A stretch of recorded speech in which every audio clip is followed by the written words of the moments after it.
Hey folks, this is Kalani. Welcome back to Legion Alpha, where we're going to be having a look at professions. So far, professions seem to be quite meaty, which is kind of cool. It's definitely a lot better than what we had in Warlords, where everything was tied to a garrison. Obviously we don't have a garrison anymore, so there's nowhere to get free ore, nowhere to get free herbs, and you've got to go out and do your skinning anyway. So it's going back to the old way of gathering stuff, and the old way of crafting stuff. It doesn't seem to be gated behind any stupid daily requirements or work orders or everything else that kind of made Warlords a little annoying. So back to the way crafting should be, and always had been. We do have a nice crafting UI to work with. We've also got gathering skills to work with, so that's kind of cool. So you can see there's a few new things here with crafting, primarily ranks. We'll get to that a little later. But as a skinner, you also have these ranks, and basically you start gathering materials faster and more efficiently the higher rank that you get. But you also have a few other abilities to gather items which other people wouldn't be able to gather. So that's kind of cool. Like, you can gather Unbroken Tooth and Unbroken Claw, where, anybody who isn't a skinner won't have access to that at all. So they might go for a pretty penny on the auction house, we'll have to see. So how do you learn professions in Legion? The same way you've learned professions through pretty much everything except Warlords. Actually, you go to your trainer.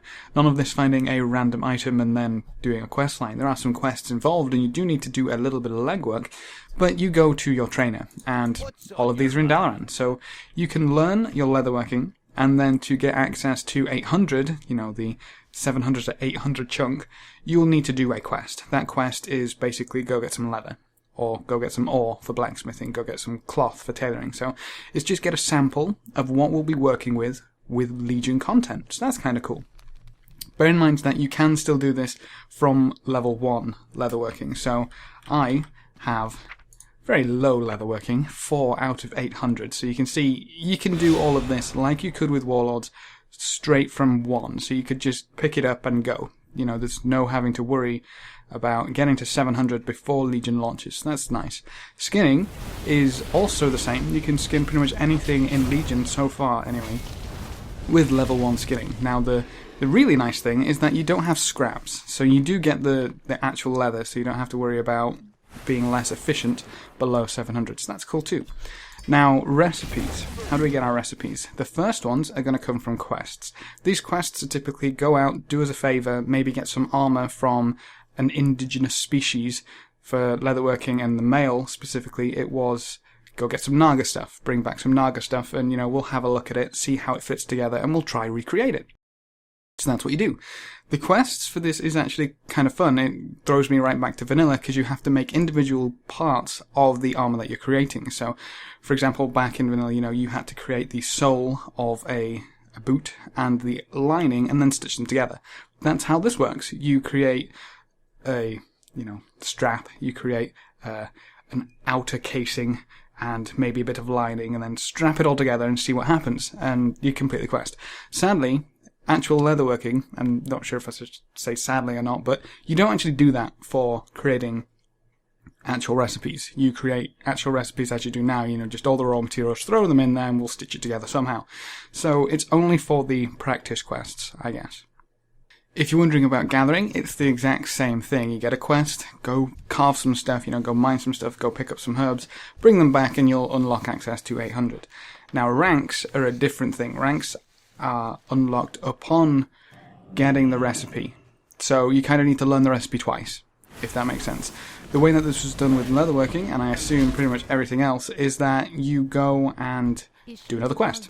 So for this, it was go back to the leatherworker in Azuna who gave you the other leatherworking quest, do another quest, and they'll unlock an extra rank. Now, ranks don't really seem to do a great deal. They don't seem to increase the item level. The basic leatherworking patterns are for blue 700 bind on equip items, and it doesn't change. So the rank 2 ones are still item level 700. The only difference that I see is that the amount of resources that you need from rank 1 to rank 2 is actually halved. So you can see here, these grips are 12 storm scale and 10 leather, whereas this spolder is 24 storm scale and 8 of another item. But you can see the typical storm scale has been halved.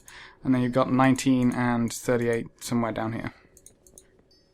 But you get the point. So the resource cost for creating the item is reduced when you rank up. I'm not entirely sure how that's going to be later on, but you can see some of these recipes do tend to require quite a few things. So I'm wondering if later on it's also going to have an effect on your item level, because even though we can't see it, these epic recipes are item level 800, which isn't all that great. The heroics that I've been doing have been dropping 825s, so I'm curious as to how we're going to be upgrading, because that's one system that they did seem to like in Warlords, was the craft an item and then upgrade it. So I'm wondering how we will upgrade things in Legion. I think it's a little bit too early right now to decide how that's going to work, if it's not been implemented or simply they're still playing about with it internally. So, is there any point other than gear to a crafting profession? Well, it would seem so. Some of these are quite fun and interesting. For example, leatherworkers can create a leather barding, which prevents the player from being dazed while mounted in the Broken Isles for 2 hours, or, if you're the leatherworker, for 8 hours. Meaning you don't have to worry about getting knocked off or getting dazed from your mount, which is certainly very cool. Then we have a few things down here in the unlearned section. Bear in mind, you can see pretty much everything that you could possibly learn, at least from... I hope this isn't entirely it. I hope there may be a few hidden recipes or hidden patterns somewhere in the world, but you can see what you can learn, at least from a training point of view. So we can create a leather loveseat, a toy, which has room for 2, letting 2 people cuddle up on a little sofa, I would imagine. An Elderhorn riding harness, basically you get another mount from Leatherworking. Sadly, that's not in the mount collections right now, so we can't really see what it looks like. Flaming Hoop is a pet toy for your battle pets. You can hold up a flaming hoop for your pet to jump through. Then you've got a pet leather bed, as well as a leather pet leash. So the special little things for blacksmithing include stirrups, which allow you to interact with things on your mount for 2 hours, or for 8 hours if you're the blacksmith. Bear in mind that all of these are sellable and purchasable on the auction house by the looks of things. Hoof plates, which give you 20% increased mounted speed for 2 hours, or 8 hours if you are the blacksmith. But then we also have the ability to create holy artifacts, or rather holy artifact relics, as well as fire artifact relics, iron artifact relics, and blood artifact relics. So for engineering, we have semi-automatical cranial cannons and all the good stuff, which would be your goggles. So we do have goggles to work with. We also have combat tools in a gunpowder charge, seems to be an incapacitate. We have a pump action bandage gun, which lets you bandage at 40 yards. We have deployable bullet dispenser, which is a turret. Then we also have an auto hammer, which allows people to repair. A failure detection pylon, which seems to be a mass res when you die. Gun pack, which we're not entirely sure we'll do right now, but I'm sure it's explosive. Gun shoes to let you propel yourself forward. Laystone buoys, not entirely sure what they'll be used for. Mecha Bond imprint matrix, allowing you to tame pets in the mechanical family, for hunters only, obviously. Then we also have Fell artifact relics, Wind artifact relics, Blingtron's circuit design tutorial to play a circuit uncrossing game, Intra-Dalaran wormhole generator to teleport to a point up to 90 yards away. Can only be used in Dalaran, bear in mind. Sonic Environment Enhancer, play music. You can change the music by using song scrolls, which are crafted by scribes. Maybe you can use the ones from the jukebox, but I'm not entirely sure if they'll let you. Then we have Trigger, which looks like a little pet, maybe. But then we also have Robotics, which is everything to do with your Reeves. Now, Reeves is basically your new engineering bot, except it does everything. So it's got a bank mode, a bling mode, a failure detection module, a fireworks display mode, mailbox mode, piloted combat mode, repair mode, and snack distribution mode, which by the looks of things might completely replace tables. So, cool. Weird. Fantastic. Engineering is probably the best one so far.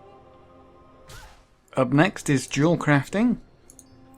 So we've got a lot of jewellery to work with. A lot of jewellery, actually. That's kind of crazy. We can see all the different gems that we'll be using. Lots of gems there as well. I'm assuming some of these might end up being for the jewel crafter only. 1500 agility. That's kind of ridiculous. So the others down here, we don't seem to have too much to play with as a jewel crafter, but we've got a jewel toy, play a jewel matching game. Jeweled lockpick allows opening of locks that require up to 750 lockpicking skill. That's kind of interesting that they would give the lockpick to jewel crafters instead of blacksmiths, where they've typically been. And then song crystal, which may have some use somewhere else, maybe a toy. We'll have to see. All require a pandemoniite, so I'm guessing that might be particularly rare. But that actually seems to be it for... Those gems are crazy. That seems to be it for jewel crafting. It's a bit disappointing. Again, hopefully these are just the learnable from, a trainer recipes, and there's some hidden out in the world somewhere. So this is tailoring. We've got our typical cloth and armor. We can create cloaks and bags. And clothes chests. Cool, so we've got the 24 slot bag. Clothes chest, Dalaran citizens. Set out a clothes chest for your raid or party to try on for Dalaran citizens. Karazhan Opera House clothes chest. And Molten Core clothes chest. That's actually really cool. I can imagine people having a lot of fun with that in raids. But that seems to be all we've got available to play about with tailoring. So let's have a look at Alchemy. We can create a cauldron, which I'm guessing would be the same cauldron as what we've used previously. Give everyone some flasks, combat potions, flask, transmutations, blood of Sargeras, cloth to herbs, cloth to skins, fish to gems. Interesting, they're kind of going overboard, potentially. Meat to pants, you can transmute meat to pants. Excellent. Meat to pet. Oh, that's a bit of a gruesome one.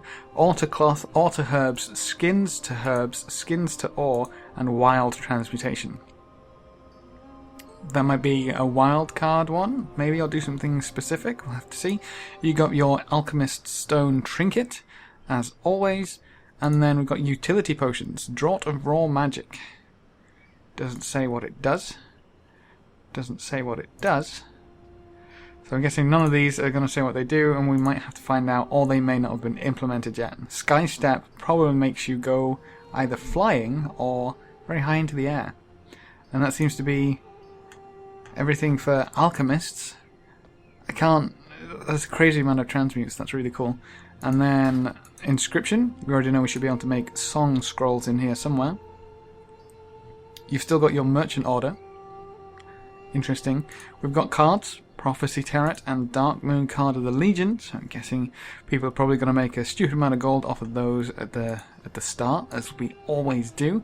You can mass mill. We've got Vantus Runes. Now, these are the ones that increase your damage by a crazy amount when you're fighting a specific boss. So you've got all the bosses there, assumingly for the first raids. There's one for Gul'dan.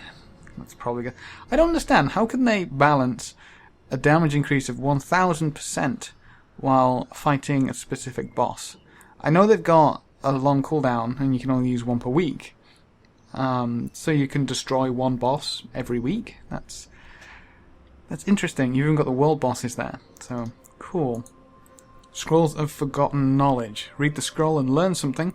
Guess that's going to be a way to learn old glyphs. I'm assuming we're still making glyphs. Maybe. I know glyphs are still in there in some capacity. Scroll of the Hearth. Maybe another Hearthstone. Steamy Romance Novel Kit. What everybody needs and wants. Add this toy to your toy box. Write a steamy romance novel. Fantastic. And then we've got song scrolls. So you can make Song Scroll 1, Lament of the Highborn, Song Scroll 2, Darnasset, Song Scroll 3, Pandaren, and then we've got Aqual Mark, which is a frost artifact relic, and a Stradson Mark, which is a water artifact relic. I'm not entirely sure if that's everything that's been covered, but let's look at Enchanting. So we've got Enchanting. Had to go back to Stormwind to learn it, sadly, but that's fine. Ring enchantments, which seem to be pretty standard stat increases. Cloak enchantments the same. Neck enchantments, which seem to be a little bit more special. Fallen Sentinels, Loyal Druid, and Trickster. Doesn't tell us what they do right now. We also have shoulder enchantments. of the Favoured, of the Gatherer, of the Legend, of the Master. Once again, we don't know what they do just yet. I'm assuming we'll be able to find out before too long. Can't tell in game anyway. And then Glove Enchantment, which actually seems pretty straightforward. One for herbalism, one for mining, one for skinning, and one for surveying. One for archaeology there as well. Then we also have relics. We have an arcane artifact relic. We have a shadow artifact relic. And a few toys, pets, and mounts. Ley Shocker. Focus the Ley Shocker's energies on a denizen of Dalaran and see what happens. Just shock a few people. You know, what's the worst? Enchanted Cauldron teaches you how to summon this companion. Enchanted Pen teaches you how to summon this companion. And Enchanted Torch teaches you how to summon this companion. Now here I would assume we actually do have something either not implemented or somewhere hidden, I guess. Learn it from somewhere else, because this says and mounts. And we don't have a mount here yet. Yes. I believe that's all of the professions. Apologies if I did miss one. Going through my head, that's everything I can remember. So that's how professions are looking right now. It would actually seem maybe a smart move to pick the profession which uses the artifact slots, you know, fire, iron, water, etc. So you can create your own artifact slot for the artifact that you will be using. That might be a smart move. We'll have to see if they're actually useful or whether we'll get upgrades down the line which are better and just completely overwrite the crafting ones. We'll have to see how everything, you know, comes together. But that is an early look at professions, how to get them, what they're, you know, building up to look like, and if there's anything special from any of them. And there does seem to be quite a bit special to each one, which is fantastic. I'm assuming a lot of people will be running engineering because of the amount of stuff you can create there. Really cool. So that is professions, and that's it for this video. If you have any questions or queries, please leave them in the comment section below and I'll try to get back to you. Remember to leave a like just below the video before you leave, and if you want to see more, make sure to subscribe. But apart from that, thanks for watching folks, good luck and have fun, and as always, I will see you next time.